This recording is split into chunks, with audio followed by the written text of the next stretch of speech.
اب آج کا میرا موضوع ہے شہادت علی رضی اللہ تعالیٰ عنہ۔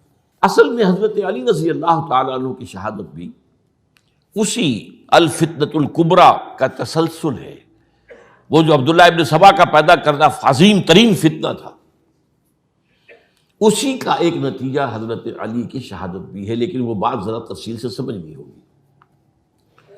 اور اس کے لیے میں ممنون احسان ہوں، حال ہی میں ایک کتاب چھپی ہے، ڈاکٹر سید رضوان علی ندوی، وہ محقق ہیں تاریخ کے، انہوں نے بڑی تاریخی تحقیق کے بعد جو باتیں بیان کی ہیں وہ میں آپ کے سامنے رکھ رہا ہوں۔ عرب میں جنوب مغرب کی کونے میں، جہاں یہ یمن بھی آباد ہے، اس کے اوپر نجران ہے، اسی علاقے میں یمامہ کا علاقہ کہلاتا ہے۔ یہاں ایک قبیلہ آباد تھا، بنو تمیم۔ یہ جو لوگ تھے بڑے کرخت مزاج، جنگجو، اکھڑ، ضدی، اور جس بات کو ایک دفعہ مان لے اس پر اڑ جانے والے اور مر مٹنے والے۔ یہیں سے فتنہ پہلا اٹھا تھا، سب سے بڑا جو نئے جھوٹے نبی کھڑے ہوئے تھے ان میں سب سے بڑا تو مسیلمہ کذاب تھا، یہی تو علاقہ تھا۔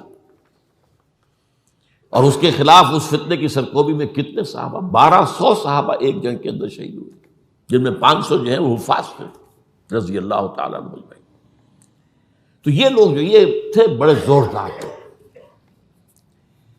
اس قبیلے کے بارے میں حضرت عمر رضی اللہ تعالیٰ عنہ نے ایک بڑی عجیب حکمت عملی اختیار کی۔ ان کو وہاں سے اکھاڑ کر اور ایران کی سرحدوں پر آباد کر دیا، اب جہاں پر جہاد ہو رہا تھا، تاکہ ان کے اندر جو یہ جنگجوئی ہے یہ اب اس مقصد کے لیے استعمال ہو، اب وہ دارالاسلام کی توسیع کے مقصد کے لیے استعمال ہو، اور وہ ہوئی۔ حضرت عمر نے 2 چھاونیاں بنائی تھی رضی اللہ تعالیٰ، کوفہ اور بصرہ، کیونکہ ظاہر بات ہے کہ اب جو اسلام کا دائرہ پھیل رہا تھا اور اسلامی حکومت پھیل رہی تھی، اور زیادہ تر جو ہے مشرق کی طرف پھیل رہی تھی، ایران اور خراسان وغیرہ کی طرف، تو اب مدینے سے اس کا کنٹرول اتنا آسان نہیں تھا، فاصلہ تھا، تو چھاونیاں بنائیں تاکہ یہ اس سرحد کے اوپر یہ موجودہ مرکز رہے، یہاں فوجیں موجود رہیں، کہیں کوئی بغاوت ہو تو اس کو کچلنے کے لیے وہ قوت فوری طور پر دستیاب ہو سکے۔ یہ لوگ ہیں کہ جو عبداللہ ابن سبا کی فتنے سے سب سے زیادہ متاثر ہوئے۔ ان کی مزاج میں وہ کجی تو تھی نا۔ حضرت عمر بھی ان کا جو ایک مضبوط کنٹرول تھا انہیں دبائے رکھا ہے، اور ان کا رخ جو ہے ایک دوسری طرف موڑ کر اس سے اسلام کو فائدہ پہنچایا۔ لیکن اس کے بعد جب فتنہ جو آیا یہ عبداللہ ابن سبا، تو سب سے بڑھ کر یہی لوگ اس کے ماننے والے، اور انہی میں سے وہ لوگ تھے جنہوں نے جانیں بھی دے دی ہیں، جنہیں حضرت علی نے زندہ جلایا ہے، اس لیے کہ وہ کہتے تھے کہ علی خدا ہے۔ اے علی تم خدا ہو، تم ہمیں آگ میں جلا رہے ہو، یہ تو تم ہمارا امتحان لے رہے ہو۔ وَلَنَبْلُوَنَّكُمْ بِشَيْءٍ مِّنَ الْخَوْفِ وَالْجُوعِ وَنَقْصٍ مِّنَ الْأَمْوَالِ وَالْأَنفُسِ وَالثَّمَرَاتِ۔ اب وہ اس آیت کو اپنے اوپر منطبق کر رہے ہیں۔ تو یہ جو کرخت لوگ تھے، انہوں نے در حقیقت جو ہے عبداللہ ابن سبا کے کردار میں سب سے بڑا رول پلے کیا، اور انہی کے ہاتھوں حضرت عثمان شہید ہوئے رضی اللہ تعالیٰ۔ اور اس کے بعد انہوں نے حضرت علی رضی اللہ تعالیٰ عنہ کو اپنے گھیرے میں لے لیا، کیونکہ انہی کی کثیر تعداد موجود تھی مدینے میں جب حضرت عثمان شہید ہوئے۔ اس کے بعد اب ظاہر بات ہے کہ کوئی نہ کوئی تو خلیفہ ہونا چاہیے تھا۔ حضرت طلحہ سے کہا گیا، انہوں نے معذرت کر لی، حضرت زبیر سے کہا گیا، انہوں نے معذرت کر لی۔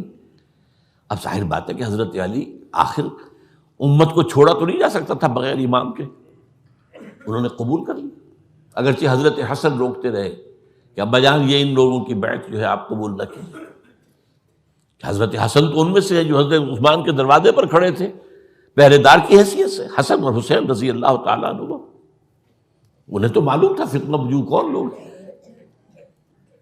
اس کے بعد حضرت علی رضی اللہ تعالیٰ عنہ نے اسی حکمت سے، جس حکمت کے تحت حضرت عمر نے یہ چھاونیاں آباد کی تھیں، دارالخلافہ بھی مدینے سے کوفہ منتقل کر دیا تاکہ پورے عالم اسلام کو کنٹرول کیا جا سکے اس مرکز کے ساتھ۔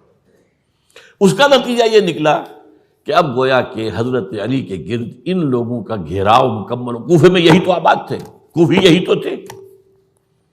حضرت عمر نے انہیں لا کے یہاں آباد کیا تھا. جب حضرت علی نے کوفے کو اپنا دارالخلافہ قرار دیا تو گویا کہ ان کا پھر عمل دخل بہت بڑھ گیا. ایک طریقے سے یوں کہا جا سکتا ہے کہ انہوں نے اب حضرت علی رضی اللہ تعالیٰ عنہ کو اپنے محاصرے میں لے لیا. چنانچہ جنگ جمل کے موقع پر یہ ہوا ہے کہ صلح ہو گئی تھی. حضرت عائشہ رضی اللہ تعالیٰ عنہ کے جو نمائندے تھے اور ادھر سے حضرت علی، صلح ہو گئی تھی. طے ہو گیا تھا کہ ہاں قاتلین عثمان کو جو ہے اس کو سزا دی جائے گی، قصاص لیا جائے گا حضرت عثمان کی قتل کا. لیکن ان لوگوں نے 10,000 آدمی کھڑے ہو گئے کوفے کے اندر، ہم سب قاتل ہیں عثمان کے، لوگ قصاص ہم سے اگر لے سکتے ہو.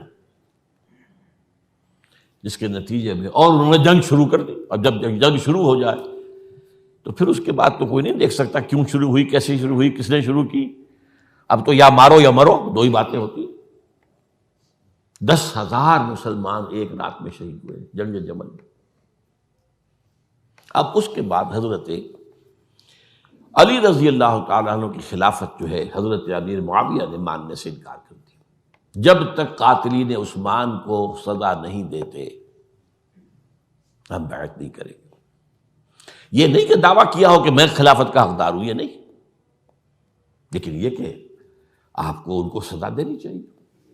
اب یہ تھا وہ مخمصہ جس میں حضرت علی رضی اللہ تعالیٰ عنہ وہ فرماتے تھے تم میرا ساتھ دو تو میں ان قاتلین عثمان سے سزا جو ہے ان کو سزا دے سکتا.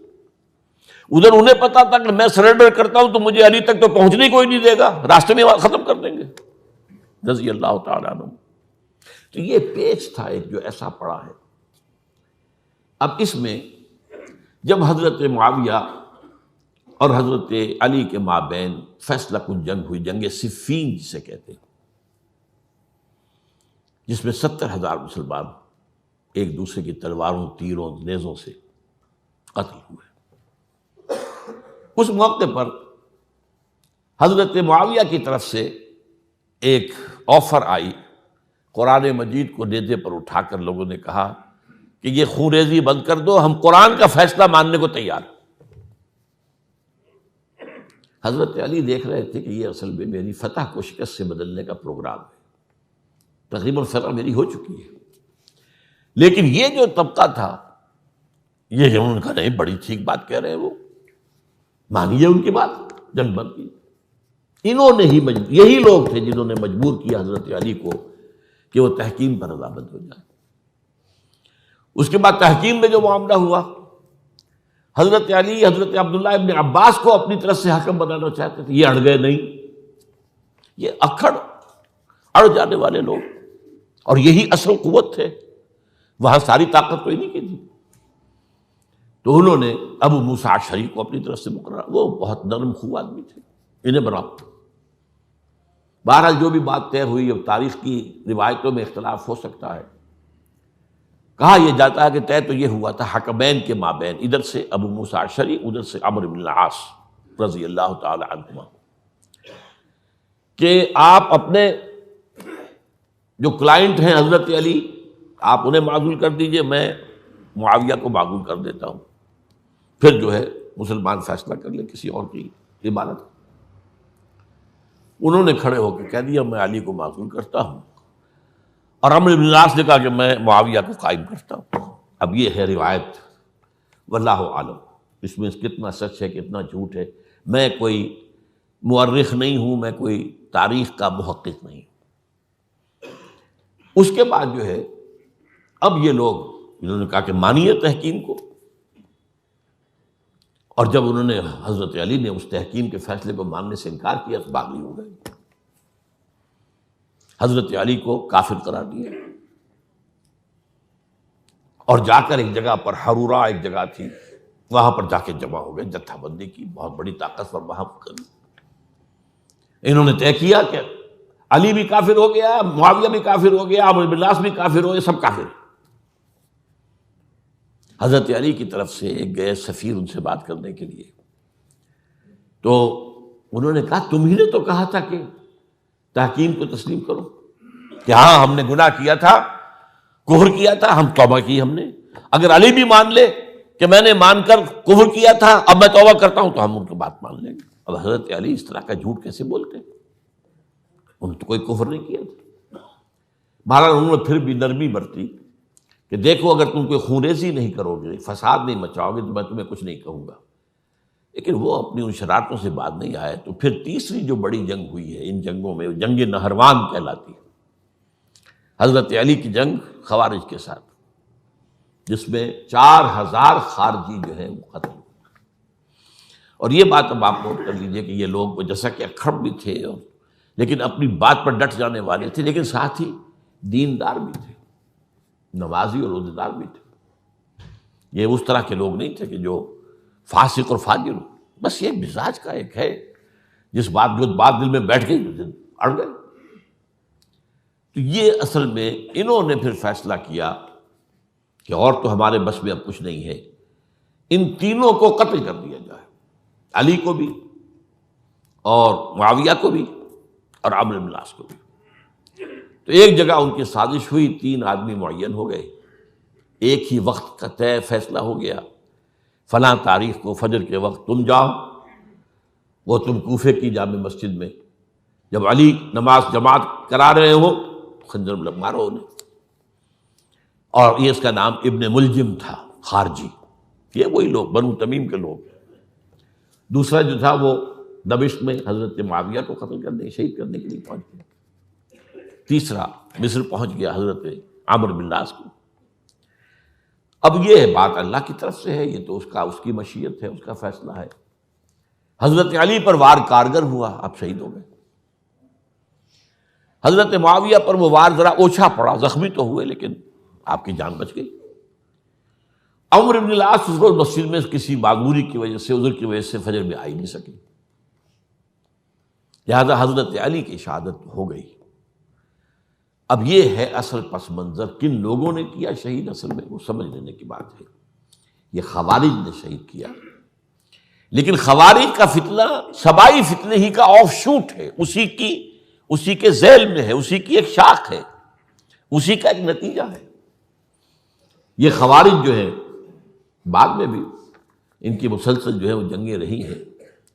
بہرحال اس صورتحال کو یہ سمجھ لیجئے کہ یہ خلفائے ثلاثہ رضی اللہ تعالی عنہ، حضرت عمر شہید، عثمان شہید، علی شہید.